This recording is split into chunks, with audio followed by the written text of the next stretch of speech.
ఒక్క నిమిషం. ప్రొద్దుటూరు శాసనసభ మాజీ సభ్యులు రాచమల్లు శివప్రసాద్ రెడ్డి గారు ఉన్నారు. వారు వైఎస్ఆర్ కాంగ్రెస్ పార్టీ అధికార ప్రతినిధి కూడా, కడప జిల్లాకు సంబంధించిన వారు కాబట్టి వారు ఏం చెప్తారు ఏందో. రాచమల్లు గారు నమస్కారం, మాట్లాడండి. ఏమిటి సడన్గా ఈ ట్విస్ట్ ఏమిటి? నమస్తే అన్న, బాగున్నారు కదా? ఓకే అన్న, బాగుంది, మాట్లాడండి దయచేసి. ఈ మామూలుగా మన ఆంధ్రప్రదేశ్ రాష్ట్రంలో జరుగుతూ ఉండేది సహజమే కదా. ఎప్పుడైనా ఈ రాష్ట్ర ప్రభుత్వం ఏదైనా ఒక పెద్ద తప్పు చేసినప్పుడు, నేరం చేసినప్పుడు, ప్రజలకు హృదయాలలో వాళ్ళు దోషులుగా నిలబడిన సందర్భంలో డైవర్షన్ పాలిటిక్స్ ఏదో కొత్తదాన్ని తెర మీదకి తీసుకురావడము, వాళ్ళ మీద వచ్చినటువంటి ఆ కార్యక్రమాన్ని మర్చిపోయేదానికి చేసే కార్యక్రమమే. లేకపోతే రాష్ట్రమంతా దగ్గోలు పెడతా ఉండేది నిరుద్యోగ యువతకు మీరు చేసిన అన్యాయం. డిఎస్సి దాంట్లో మీరు చేసిన అంగట్లో సరుకులు అమ్ముకున్నట్టు మీరు ఉద్యోగాలు అమ్ముకుంటే, ఉద్యోగాలను రాష్ట్రమంతా కూడా చూస్తూ ఉంటే, మీరు దోషులుగా ప్రజావేదికలోని న్యాయస్థానం నిలబడే రోజుల దగ్గరకు ఆసన్నమైతే అది మర్చిపోయే దానికోసం అబ్బా కొడుకులు వేసిన నాటకాలే ఈడీ ఎన్ఫోర్స్మెంట్ డైరెక్టర్ సోదాలు అవినాశంతోనూ, దేవిరెడ్డి శంకర్రెడ్డితోనూ.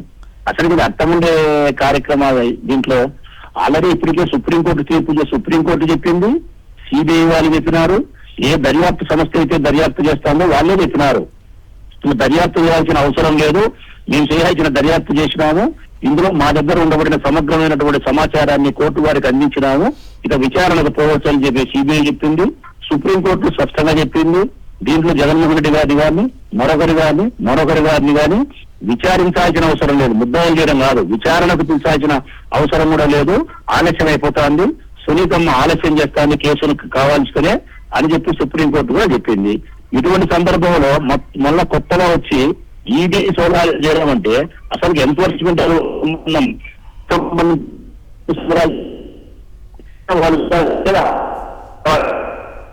కట్ అవుతున్నట్టుంది, లైన్ ఏదో ప్రాబ్లం వచ్చినట్టుంది. ఎవరు చెప్పినా కూడా ఇదంతా డైవర్షన్ పాలిటిక్స్లో భాగమే. ఎందుకంటే చంద్రబాబు గారి మీదకి సంబంధించి లోకేష్ గారు విద్యామంత్రి శాఖ మంత్రి అవడంతో ఆ డిఎస్సి ఇష్యూ, అలాగే ఏపీపీఎస్సీలో రెడీ అని చెప్పిన తర్వాత ఈ పరిణామం సహజంగానే అనేక అనుమానాలకి దారితీస్తుంది. 100% సార్. ఇప్పుడు ఇన్ని రోజులు కూడా సిబిఐ ఎంక్వైరీ చేశారు. మరి నిజంగా ఏదన్నా ఉంటే గతంలో 7 ఏళ్ల కాలంలో ఏ రోజు రానటువంటి ఈడీ ఈ రోజే ఎందుకు వచ్చింది? 7 ఏళ్ల కాలంలో ఏ రోజు లేనటువంటి కోణం ఈ రోజే కొత్తగా ఎందుకు తెరపైకి వచ్చిందంటే, ప్రస్తుతం ఉన్నటువంటి అంశాలను పక్కదో పట్టించాలన్నా, ప్రజల మైండ్ డైవర్ట్ చేయాలన్నా, మీడియా అటెన్షన్ డైవర్ట్ చేయాలన్నా, జరిగినటువంటి డిఎస్సి కుంభకోణం కన్నా పెద్దది ఏదో ఒకటి సృష్టిస్తే కృత్రిమంగా కానీ ఈ యొక్క దీన్ని డైవర్ట్ చేయలేమనేటువంటి ఆలోచనతో ఈరోజు ఈడీ దాడులు అనేటువంటి జరుగుతున్నాయనేటువంటి నాకున్నటువంటి అభిప్రాయం. ఖచ్చితంగా ఇది రాజకీయ పరమైనటువంటి డైవర్షన్ పాలిటిక్స్లో భాగంగా మాత్రమే జరుగుతుంది. ఇక్కడ ఇంకొకటి విషయం గమనిస్తే, అవినాష్ రెడ్డి గారికి బెయిల్ పిటిషన్ ఆయన వేసుకుంటే అప్పట్లో బెయిల్ పిటిషన్లో సునీత గారు ఇంప్లీడ్ అవుతారు అవినాష్ గారికి బెయిల్ ఇవ్వద్దని. కానీ దస్తగిరి అనే వ్యక్తి చంపిన అతను బెయిల్ వేసుకుంటే ఆయన బెయిల్ పిటిషన్లో మాత్రం సునీత గారు ఇంప్లీడ్ అవ్వరు. అంటే చంపినోడు మాత్రం శుభ్రంగా బయటకు వచ్చి ఇష్టానుసారంగా టీవీల్లో వాటిల్లోని రోడ్ల మీద తిరగచ్చు, దందాలు చేయొచ్చు. కానీ ఏ సంబంధం లేకుండా రాజకీయంగా మీరు ఒక లక్ష్యం చేసుకుని చంద్రబాబు నాయుడు గారి కన్సర్నల్లో పనిచేస్తూ అవినాష్ రెడ్డి గారినో జగన్మోహన్ రెడ్డి గారిని ఇబ్బంది పెట్టాలని లక్ష్యం కాబట్టి సునీత గారు మాట్లాడితే అవినాష్ రెడ్డి గారి మీద ఆరోపణలు గుప్పించడం రాజకీయ కుట్రలో భాగంగా జరుగుతున్నటువంటి వ్యవహారంలో కొత్తగా ఈడీని ప్రయోగించారు. ఎందుకంటే ఇప్పటి వరకు ప్రయోగించారు, సిట్ అనే అస్త్రం ఫెయిల్ అయిపోయింది, సిబిఐ అనే అస్త్రాన్ని ప్రయోగించారు, దానిలో వాస్తవాలే బయటకు వస్తాయి. ఎట్టి పరిస్థితుల్లో అవినాష్ రెడ్డి గారు క్లీన్ చిట్తో బయటకు వచ్చే పరిస్థితులు ఉన్నాయి. ఇలాంటి పరిస్థితుల్లో దొంగలు దొరికిపోతారు కాబట్టి, ఇన్నాళ్ళు చేసినటువంటి ఆరోపణలు అవాస్తవాలని తేలిపోతాయి కాబట్టి మరికొంతకాలం మళ్ళీ దీన్ని 2029 ఎన్నికల వరకు కూడా దీన్ని డ్రాగ్ ఆన్ చేయాలని అంటే ఖచ్చితంగా సిబిఐ లాంటి మరో పెద్ద దర్యాప్తు సంస్థ ఏదైనా దీంట్లో ఇంక్లూడ్ అవ్వాలి. కాబట్టి ఈడీని ఈరోజు తీసుకొచ్చి సోదాలు నిర్వహిస్తూ ఉన్నారు. అది కూడా ఏంటి, చంద్రబాబు నాయుడు గారి మేనేజ్మెంట్ మ్యానిపులేట్ పాలిటిక్స్లో మాత్రం డాక్టరేట్ ఇవ్వచ్చు. ఎప్పుడు చేయాలి, టైమ్లీ పాలిటిక్స్ చేస్తారైనా. నిన్న జగన్మోహన్ రెడ్డి గారు ఇచ్చిన స్టేట్మెంట్కి వాళ్ళ దగ్గర no voice, no sound. Jaganmohan Reddy గారు ఇచ్చినటువంటి సవాల్ని స్వీకరించే పరిస్థితి లేదు కాబట్టి ప్రజలందరూ వీళ్ళు ఏం చెప్తారా అని వెయిట్ చేస్తున్నారు. నిన్న జగన్మోహన్ రెడ్డి గారు ఛాలెంజ్ అన్నాడు, ఆ ఛాలెంజ్ని స్వీకరిస్తారా, స్వీకరించరా? స్వీకరిస్తే దొరికిపోతారు సిబిఐ ఎంక్వైరీలో, స్వీకరించకపోయినా ప్రజా కోర్టులో దొరికిపోతారు. ఇటువంటి పరిస్థితుల్లో ప్రజల ఆలోచన అంతా, దృష్టి అంతా దీని మీద ఉంది. ఇప్పుడు దీన్ని డైవర్ట్ చేయాలంటే ఖచ్చితంగా ఈడీని ఎంటర్ చేయాలనేటువంటి ఆలోచనతో చంద్రబాబు నాయుడు గారు అమిత్ షా గారితో మాట్లాడడం ఏంటి, కలవడం ఏంటి, ఇక్కడ ఈడీ తెల్లవారేపటికి ఈ సుమారు 7-8 చోట్ల సోదాలకు రావడం ఏంటి. సరే సోదాలు చేయొచ్చు, సోదాలు చేసి కూడా ఏం తేల్చలేరు, ఎందుకంటే అవినాష్ రెడ్డి గారు ఏ తప్పు చేయలేదు కాబట్టి. కానీ ఇప్పుడు ఉన్నటువంటి మీడియా అటెన్షన్ డైవర్ట్ చేయడానికి మాత్రం ఈడీ సోదాలు బాగా ఈ ప్రభుత్వానికి నిలబడతాయి, తోడుగా ఉంటాయి. రేపు రాబోయేటటువంటి పేపర్లు ఇందాక ఇంద్రనీల్ గారు చెప్పినట్టు ఇక జగన్మోహన్ రెడ్డి గారు చేసిన సవాళ్ళ గురించి ఎక్కడ ప్రస్తావన ఉండదు పచ్చ మీడియాలో. ఎంతసేపు ఈడీకి సంబంధించిన సోదాల విషయమే చేస్తారు తప్ప ఇంకోటి కాదు. సునీతమ్మ గారు పూర్తిగా రాజకీయ కోణంలో చేస్తున్నటువంటి వ్యవహారం ఖచ్చితంగా వారి లాయరు వీరి లాయరు ఒకటయ్యారు అంటే ఇంకంత మించినటువంటి రాజకీయ కోణం ఏం ప్రూవ్ కావాలి ఇందులో.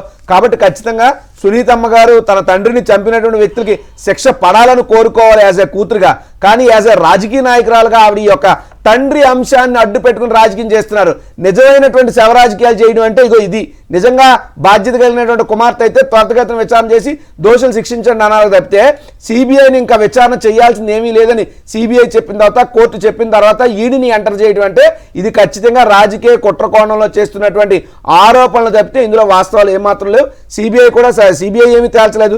ఈడీ వాళ్ళు మరి ఏం చెప్తారో మనం వేచి చూడాలి. ప్రస్తుతానికైతే సోదాలు చేస్తున్నారు వైఎస్ఆర్ కాంగ్రెస్ పార్టీ కానీ, లేదంటే మా ఎంపీ అయినటువంటి అవినాష్ రెడ్డి గారు కానీ పూర్తిగా ఏ అధికారులు ఏ దర్యాప్తు చేసినా ఏ సోదాలు చేసినా వారికి పూర్తిగా మేము సహకరిస్తాం. మాకు చట్టం పట్ల గౌరవం ఉంది, న్యాయస్థానాల పట్ల గౌరవం ఉంది, దర్యాప్తు సంస్థల పట్ల గౌరవం ఉంది. అంతే తప్పితే దర్యాప్తు సంస్థలను మమ్మల్ని భయపెట్టే ప్రక్రియ మాత్రం ఈ ప్రభుత్వాలు చేస్తున్నాం. ఈ కాంగ్రెస్ టైంలోనే ఇట్లా దుర్వినియోగం అయిన విమర్శ చాలా తీవ్రంగా ఉంటే ఇప్పుడు బీజేపీ కూడా తక్కువ తినలేదనే పరిస్థితికి తీసుకొస్తా ఉందా? ఇప్పుడు ఈ ఇన్సిడెంట్ అంటే ఎన్నో ఇన్సిడెంట్స్ ఉదాహరణకుండా ప్రజెంట్ మనకు లైవ్లో ఇప్పుడు చూస్తున్నాం కాబట్టి ఈ ఇన్సిడెంట్ ద్వారా అర్థమయ్యేది ఏంటంటే కేంద్రంలో భాగస్వామ్యంలో ఉంటే రాజకీయ పార్టీలకు ఎలాంటి వెసులుబాటులు ఉంటాయి.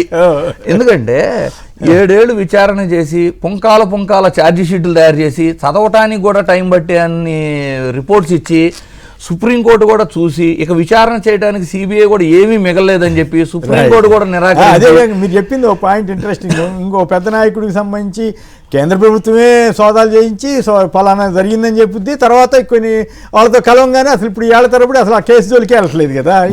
సోషల్ మీడియా మనం రెగ్యులర్ ఫాలో అయితే వాషింగ్ మిషన్ అని కొత్తగా తెచ్చారు sir. Social media regular follow అయితే వాషింగ్ మిషన్ అని చెప్తున్నారు. ఏది కేంద్రంలో అధికారం ఉన్న పార్టీని వాషింగ్ మిషన్ తో పోలుస్తున్నారు. అంటే ప్రతిపక్షంలో ఉంటే మరకలు, ఒకసారి వాళ్ళ దగ్గర పోతే క్లీన్ అన్నమాట.